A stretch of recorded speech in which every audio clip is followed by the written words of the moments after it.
The obsidian spire, nerve center of the Cathar Imperium, pierced the perpetual twilight of the capital world, a monument to unyielding order and martial glory. Within its highest chamber, where the air was thick with the scent of ionized ozone and ancient, polished stone, the Imperial Council convened. Light, filtered through crystalline walls that shimmered with the captured heart of a dying star, cast long, distorted shadows across the faces of the assembled lords. They were beings of imposing stature, their chitinous exoskeletons a deep, iridescent crimson, marked with the scars of ritual combat and the sigils of their noble houses. Their voices, when they spoke, were like the grinding of tectonic plates, each word laden with the weight of tradition and the gravity of the moment. At the center of the circular chamber, a holographic projection flickered, a three-dimensional rendering of a single, captured being. It was bipedal, encased in a utilitarian gray uniform, its features soft and fleshy, disturbingly lacking the rigid, defined plates of any known warrior race. The being was confined, yet its posture was not one of submission. It sat with a stillness that was unnerving, a placid composure that seemed to mock the grandeur and intimidation of its surroundings. The debate had raged for cycles, a storm of honor, strategy, and fear, all centered on this lone, insignificant-looking captive. "It is an insult," Lord Vorlag declared, his mandibles clicking sharply, a sound that echoed in the cavernous space. "A scout, a mere foot soldier sent to probe our defenses. The species it belongs to is either pathetically naive or possesses an arrogance that rivals our own." His gaze swept across the council, his multifaceted eyes reflecting the myriad lights of the chamber. He was a warrior of the old blood, a purist who saw the galaxy through the lens of conquest and subjugation. To him, this captive was a symbol of weakness, a thing to be dissected, and its secrets plundered, its home world to be brought to heel as a lesson to any who would dare to trespass upon Cathar dominion. He saw no honor in its capture, only the tedious necessity of exterminating a potential pest before it could multiply. The creature's softness was an affront to the Cathar ideal of strength, its lack of visible weaponry a sign of primitive, contemptible development. Vorlag represented the powerful, unyielding fist of the Imperium, a sentiment that resonated with many of the elder lords who had carved out their domains through bloodshed and unwavering adherence to the old ways. High Lord Thrax, his own carapace a darker, more ancient shade of crimson, leaned forward from his elevated dais. His movements were slow, deliberate, each gesture steeped in centuries of authority. Unlike Vorlag, Thrax's power was not merely in his martial prowess, but in the cold, calculating intellect that lurked behind his ancient eyes. He had guided the Imperium through ages of turmoil, his strategies weaving intricate webs of power that extended far beyond the battlefield. "Your haste is a familiar flaw, Vorlag," he rumbled, his voice a low thrum that vibrated through the very stone of the chamber. "You see a lone soldier and think only of the legion it represents. I see a puzzle, a piece of a game we do not yet comprehend. This being, it does not behave as any captive should." He gestured a multi-jointed limb toward the holographic image. "We have subjected it to every psychological pressure in our arsenal. It has endured sensory deprivation, temporal distortion, and mimetic assaults that would shatter the will of a Cathar legionary. Yet it remains placid. It observes, it waits. This is not the behavior of a simple soldier. This is the discipline of something far more." Thrax's words hung in the air, a chilling counterpoint to Vorlag's dismissive anger. He was not a creature given to fear, but a deep, primal sense of caution guided his every decision. The unknown was a variable that could unravel even the most perfect of plans, and this captive was the very embodiment of the unknown.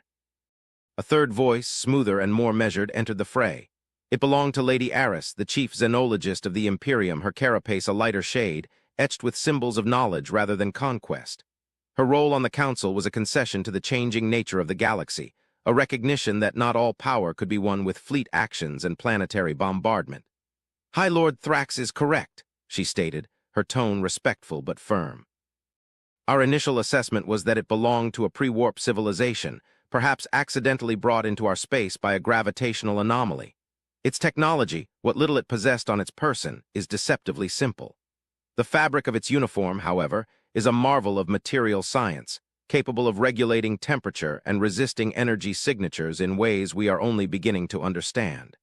The nutrient paste it carries is Spartan but contains a complex biochemical profile that could sustain it for an extended period. There is a profound efficiency to its design, a ruthless pragmatism that is unsettling." She paused, letting the weight of her analysis settle upon the council. "But it is the biological data that is most confounding. It possesses a remarkable capacity for cellular regeneration. It heals from injury at an astonishing rate, and its neural activity. It is unlike anything we have ever recorded. There is a constant, low-level cascade of electrochemical signals, a background hum of cognitive processing that suggests a mind of immense complexity, even when it is at rest. It is not panicking. It is not despairing. It is thinking, always thinking. Orlag scoffed, a grating sound of dismissal.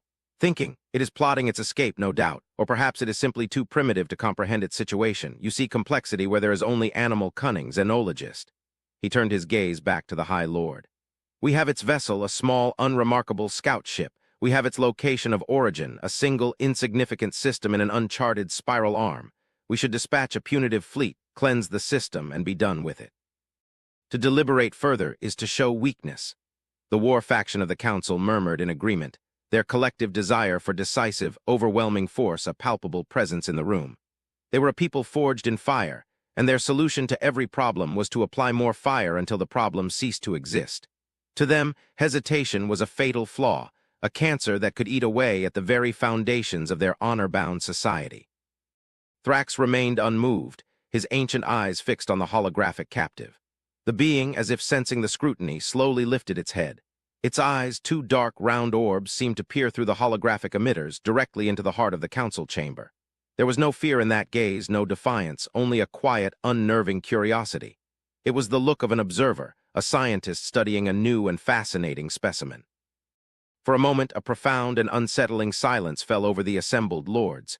In that gaze, they felt the vast, terrifying emptiness of the unknown, a sense that they were not the predators in this encounter, but the subjects of a silent, inscrutable judgment.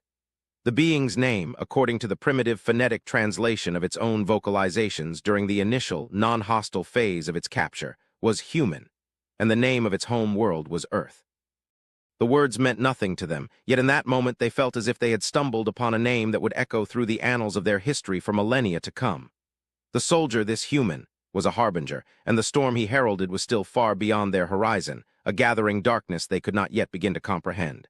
The High Lord made his decision, a choice that would seal the fate of his entire civilization. "We will not send a fleet," Thrax declared, his voice cutting through the tension. "Not yet. We will continue to observe. We will attempt to communicate. And we will learn what it means to be human, for I fear that our very survival may depend upon it." His words were not a suggestion, but a command, and even Vorlag, for all his bluster, bowed his head in deference. The game had been set, the pieces were in motion, and the lone, captured soldier sat at the very center of the board, a silent king whose power was utterly, terrifyingly unknown. The cell was a sterile, featureless cube of polished obsidian, designed to break the spirit through sheer sensory monotony. It was a perfect void, absorbing all light, all sound, all hope. For its occupant, however, it was a sanctuary. Sergeant Michael Vance of the Terran Coalition Survey Corps sat on the floor, his back straight, his breathing slow and even. He had been here for what he estimated to be 17 standard days. The Cathar, his captors, were methodical. They had tried everything. Flashing lights and discordant sounds designed to shatter his circadian rhythms. Gravitational fluctuations that twisted his inner equilibrium. Psychomimetic waves that whispered of despair and loneliness, trying to find a crack in his mental armor. They had even projected images of his home, of green hills and blue oceans, twisted into scenes of fiery destruction, hoping to provoke a reaction. He had given them none. He remained as he was now, calm, centered, observant. He was not a warrior in the way the Cathar understood the term. He was not a creature of honor and glorious battle. He was a soldier of the human race, a product of a civilization that had stared into the abyss of its own self-destruction and chosen a different path.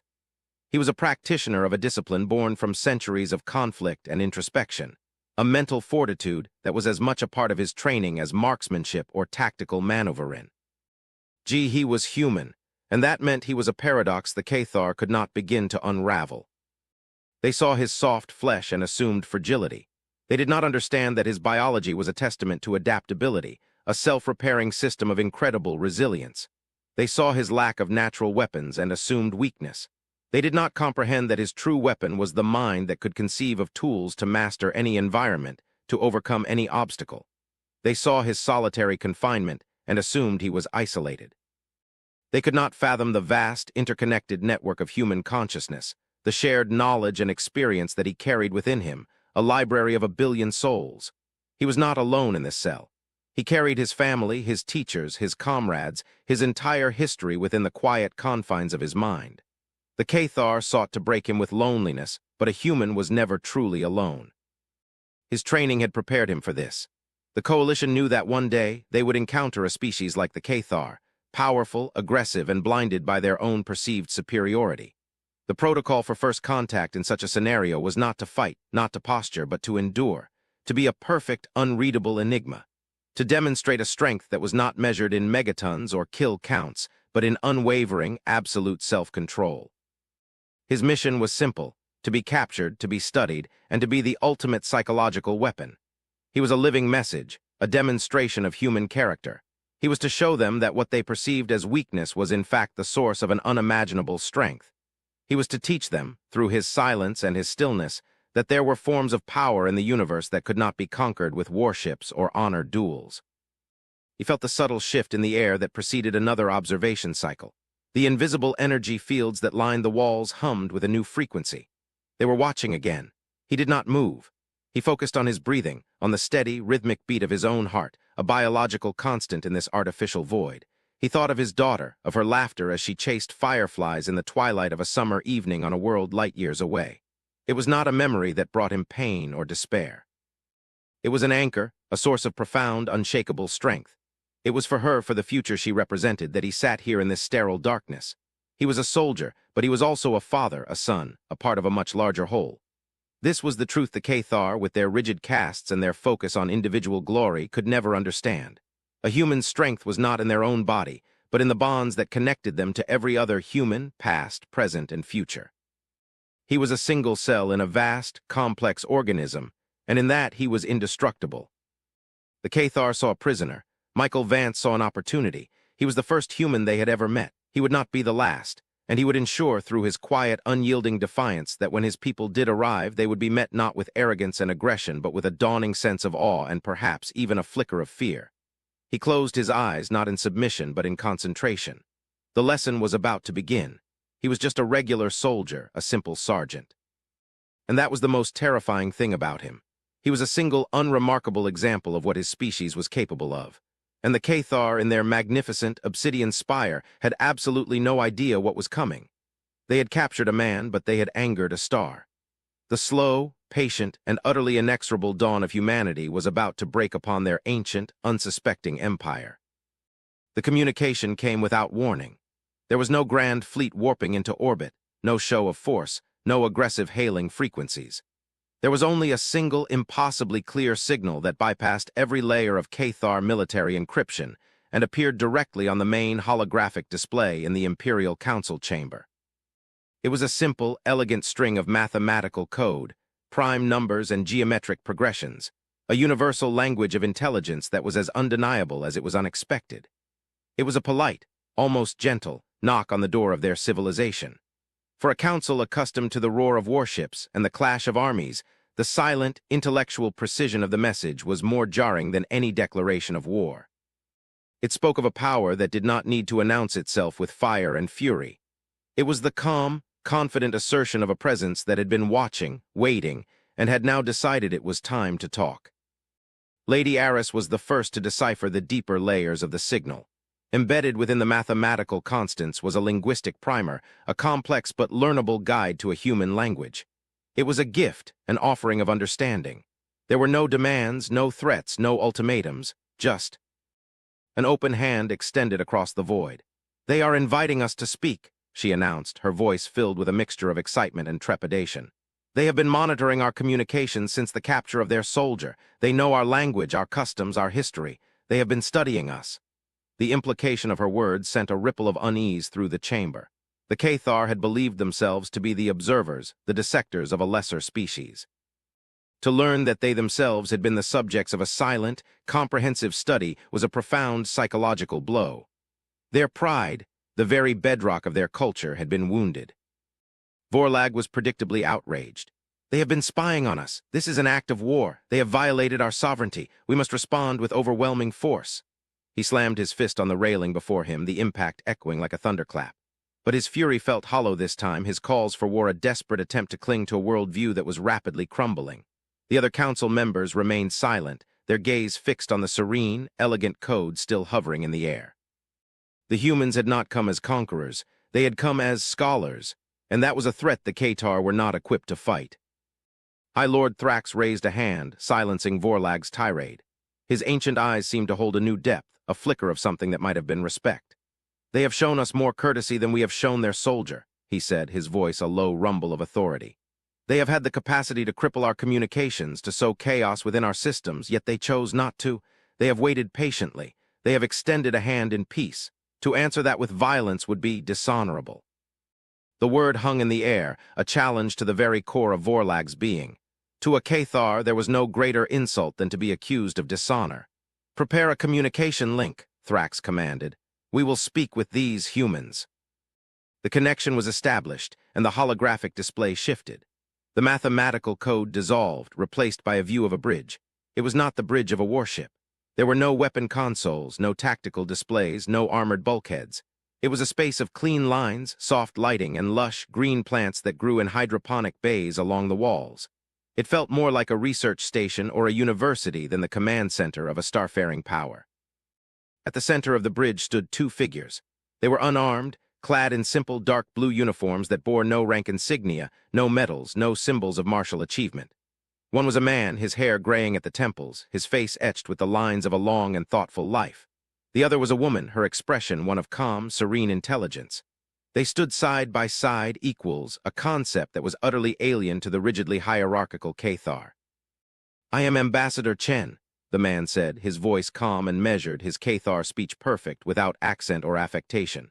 "And this is my colleague, Dr. Eris Thorne. We speak for the Terran Coalition. We understand you have one of our citizens in your custody. We would like to discuss the terms of his peaceful return."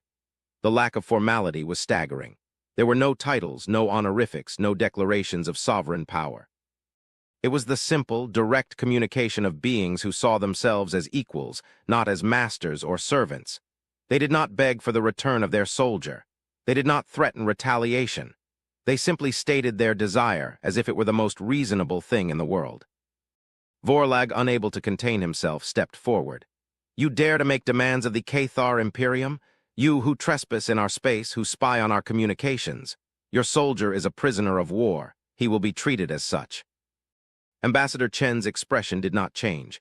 There was no anger, no defensiveness, only a quiet, almost sad understanding. "Sergeant Vance is not a prisoner of war because we are not at war," he replied, his tone gentle but firm. "He is a member of our Survey Corps. His mission is one of peaceful exploration and first contact. His capture was a misunderstanding, one we hope to rectify." He paused, letting his words sink in.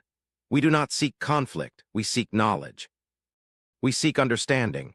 The universe is a vast and wondrous place, full of countless civilizations. To meet a new one is a gift, not a threat." This philosophy was so utterly alien to the Cathar mindset that it bordered on incomprehensible. To them, the galaxy was a battlefield, a place of constant struggle for dominance. The idea of meeting another species with anything other than suspicion and aggression was a sign of fatal naivete. And yet the humans did not seem naive. They seemed wise. Their calmness was not the product of ignorance, but of a profound and unshakable confidence. High Lord Thrax, intrigued, stepped into the light. "You speak of understanding," he said, his voice resonating with ancient power. "Yet you shielded your vessel from our sensors. You hid your presence from us. These are not the actions of those who come in peace." It was Dr. Thorne who answered, her voice as clear and precise as the mathematical code they had sent. "We did not hide from you, High Lord. We simply respected your privacy. To appear unannounced in a sovereign system can be interpreted as an act of aggression. We chose to observe, to learn, to understand your culture before making our presence known. We believe that true communication can only begin when both parties have a foundation of mutual respect. We were waiting for the right moment. The capture of Sergeant Vance has accelerated our timeline." Her explanation was logical, reasonable, and utterly disarming. She had taken an act that the Cathar had interpreted as espionage and reframed it as an act of profound respect. The council was silent, caught in a vortex of conflicting emotions. Their entire worldview was being systematically dismantled by these calm, rational, and inexplicably powerful beings. The humans had no fleet, yet they had breached the heart of the Imperium with a simple message. They had no weapons, yet they wielded a logic that was more potent than any plasma cannon. They were not warriors, yet they possessed a courage that was deeper and more enduring than the battle rage of any Cathar legionary. "What is it you want?" Thrax finally asked, the question a confession of his own confusion. Ambassador Chen's expression softened, and for the first time there was a hint of a smile on his face. "We want what we have always wanted," he said. "To learn, to share, to explore, to see what lies beyond the next star, and we would be honored if you would join us." It was not a proposal for an alliance, not a treaty of surrender. It was an invitation to a future that the Cathar, in their millennia of conquest, had never even dared to imagine. A future not of war, but of wonder. In the sterile, silent cell deep within the obsidian spire, Sergeant Michael Vance felt a subtle change in the energy fields around him. A warmth, a presence. He knew with an unshakable certainty that he was no longer alone. His people had come, and they had brought with them not the thunder of war, but the quiet, irresistible light of a new dawn. The Cathar had thought they were dealing with a simple soldier. They were about to learn that they were dealing with the vanguard of a civilization that had transcended the very need for soldiers. They were about to meet humanity. The negotiations, if they could be called that, unfolded with a surreal tranquility. The humans did not haggle or posture. They presented their proposals with a clarity and logic that was almost hypnotic. They sought no territory, no tribute, no concessions of power. Their primary request was for the establishment of a joint scientific and cultural exchange.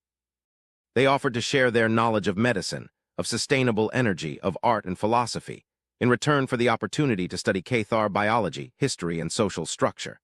It was a transaction so devoid of guile, so utterly beneficial to the Imperium, that it bred a deep and profound suspicion among the Council Lords.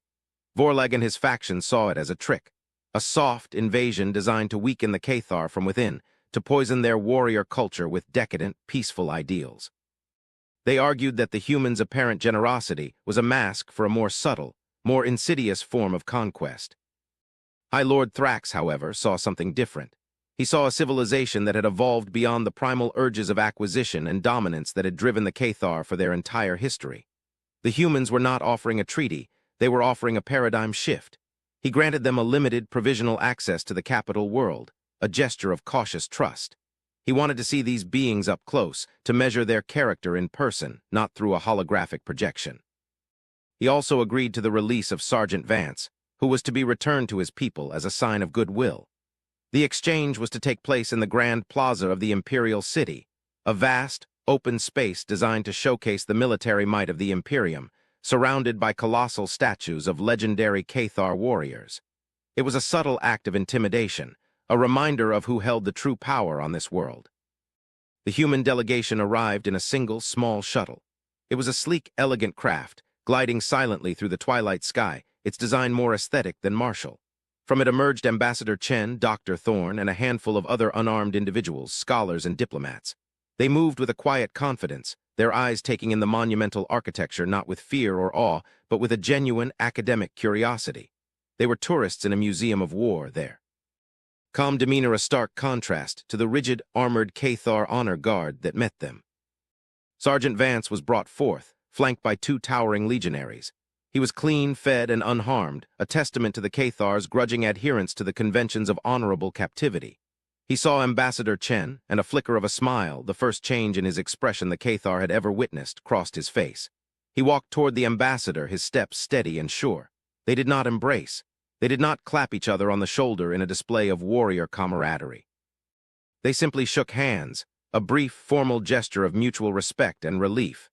In that simple action, the Cathar saw a bond that was deeper and more profound than their own ritualized displays of loyalty. It was the quiet, understated connection of individuals who were part of a cohesive, trusting whole. "Welcome back, Sergeant," Chen said, his voice warm. "Your mission was a success. You have taught them a great deal." "I merely sat and waited, sir," Vance replied. "And in doing so, you showed them the strength of patience, the power of stillness. You showed them what it means to be human," Chen said. His words meant as much for the listening Cathar as for the sergeant. It was then that the first great reveal occurred. As a gesture of their own goodwill, Dr. Thorne presented High Lord Thrax with a gift. It was a small, crystalline data storage device. "This is a complete map of the human genome," she explained, her voice echoing slightly in the vast plaza. "Along with our research into genetic medicine and our complete understanding of the aging process, we have overcome it. Humans are, for all practical purposes, immortal. We choose when and if we wish to end our existence, but we are no longer subject to the decay of time. A stunned silence fell over the plaza. The Cathar, for all their strength and martial prowess, were slaves to a brutal, unforgiving life cycle. They aged rapidly, their mighty carapaces growing brittle, their strength fading.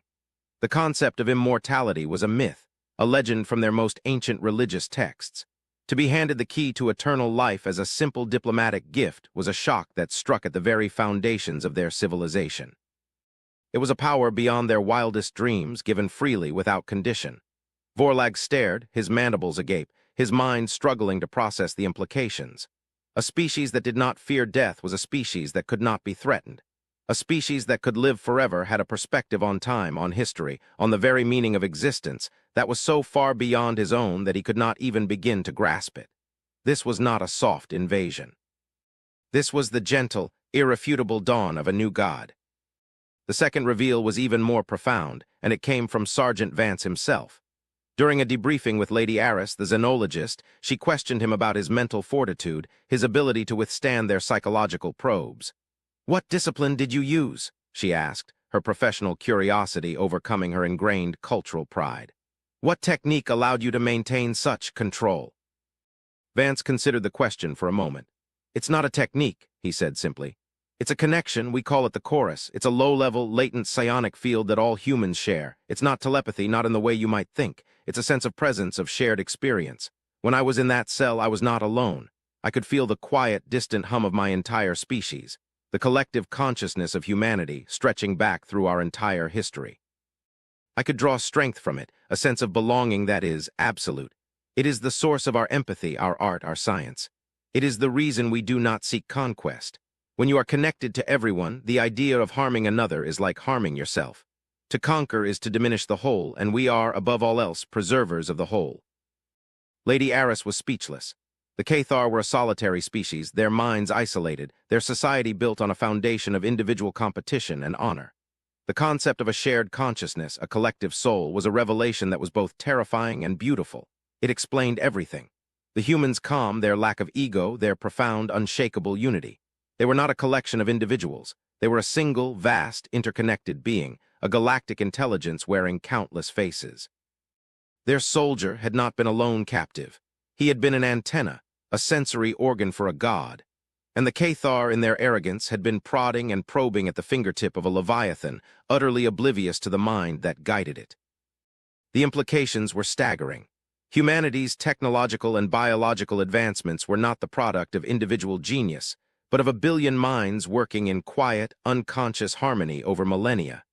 Their ethical framework was not a matter of philosophical debate, but a biological imperative. They were calm, logical, and powerful because their very nature demanded it. To be anything else would be a sickness, a disharmony in the great chorus of their species. High Lord Thrax, upon receiving Aris's report, secluded himself in meditation for a full cycle. He emerged a changed being. The old ways of honor and conquest seemed like the brutish games of children in the face of this new, profound understanding. He had sought to understand humanity, and in doing so, he had been forced to reevaluate the very meaning of his own existence. He called the Imperial Council back to the Obsidian Spire, but this time, the mood was not one of debate, but of somber reflection. Vorlag was silent, his bluster and arrogance finally broken by a truth too large and too strange to fight. "You've been blind," Thrax announced to the assembled lords, his voice not of a conqueror but of a prophet. "We have measured power in the strength of our fleets and the sharpness of our blades, but there is a greater power, the power of unity, of knowledge, of life itself. The humans are not our enemies, they are not our rivals, they are our future. They offer us a gift, not of technology but of perspective. They offer us a chance to evolve beyond the cycle of violence that has defined our history. They offer us a place in a universe far larger and more wonderful than we have ever imagined." He paused, his ancient gaze sweeping across the faces of his council. "We will accept their invitation, we will learn from them, and we will walk with them into this new dawn. The age of the Cathar Imperium is over. The age of the Cathar-Human Alliance is about to begin." His words echoed in the silent chamber, not as a decree of surrender, but as a declaration of hope. The obsidian walls, for the first time in their long history, seemed to reflect not a dying star, but the light of 1,000 suns. a future of infinite brilliant possibility. The nascent alliance between the Cathar and humanity blossomed with a speed that defied all historical precedent. The Cathar, a species defined by rigid tradition and slow, deliberate change, embraced the new paradigm with a fervent, almost religious zeal.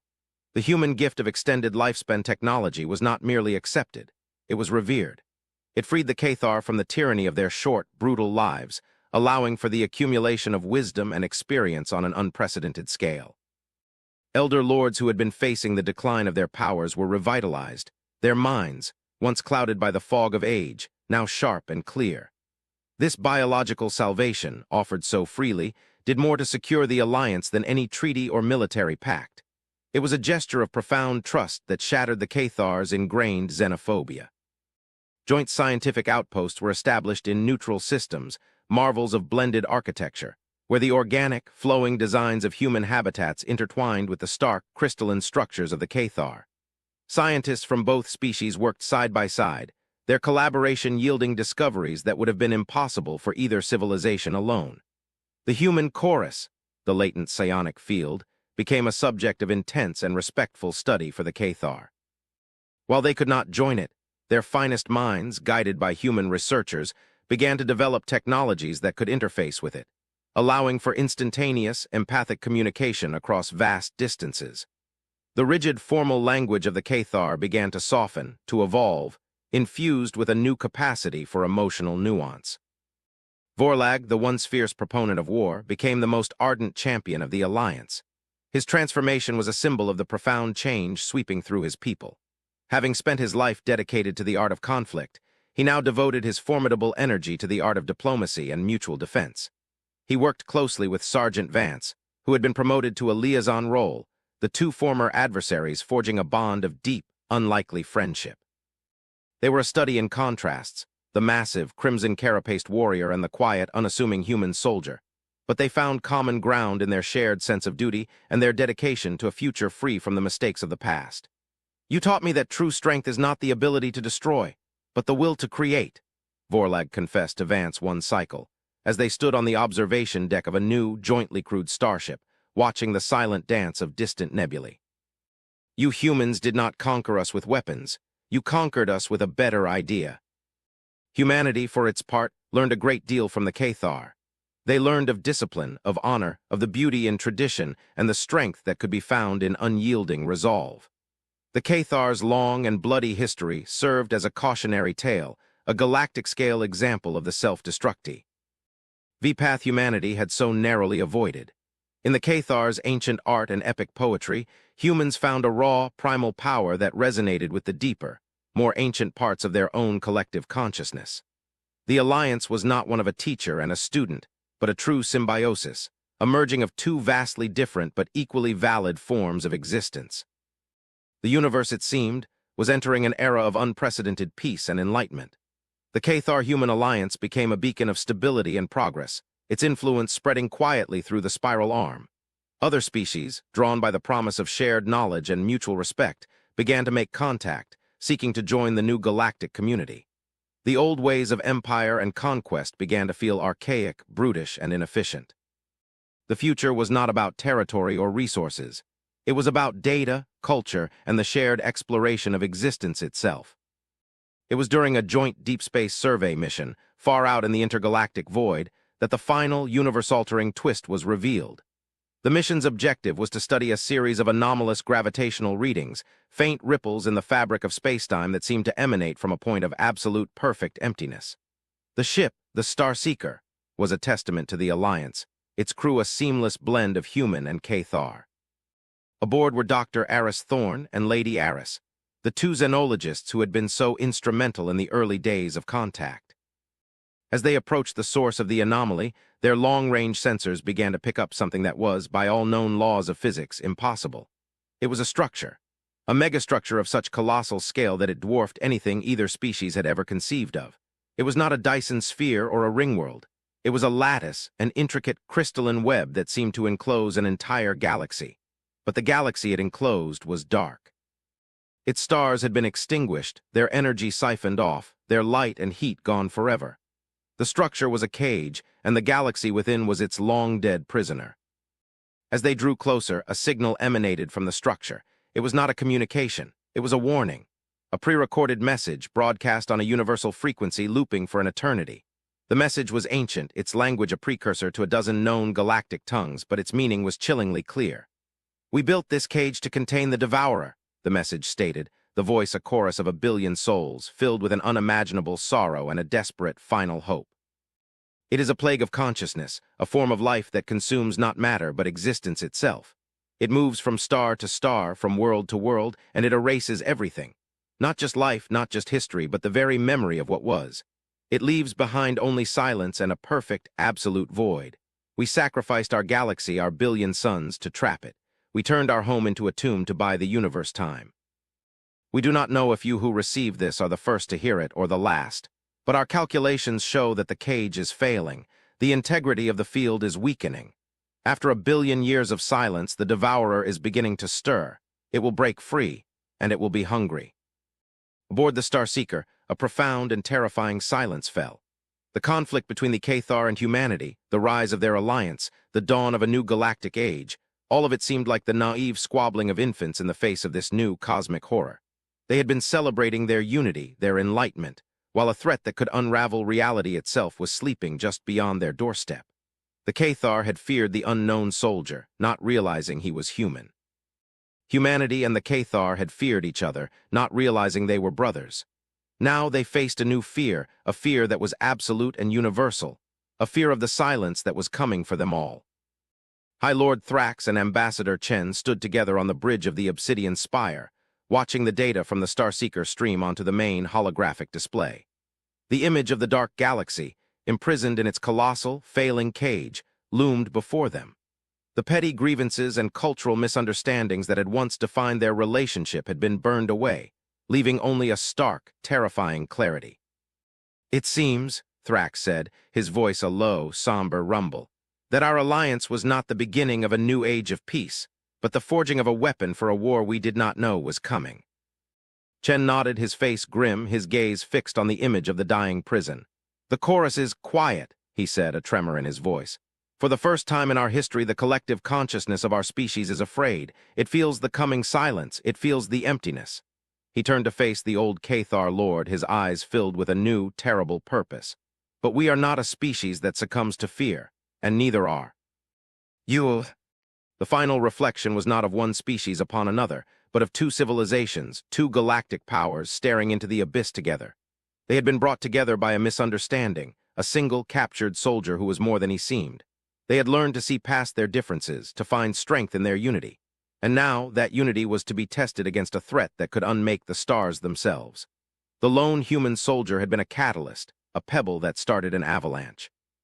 But the mountain that was about to fall was larger and darker than anyone could have ever imagined. The age of exploration was over. The age of survival had begun. And as the Cathar and the humans turned their combined gaze to the silent, hungry darkness that awaited them, they did so together, two species united by a shared hope and a shared, profound, and truly cosmic fear. The universe was far grander and far more terrifying than they had ever known, and their greatest adventure was only just beginning.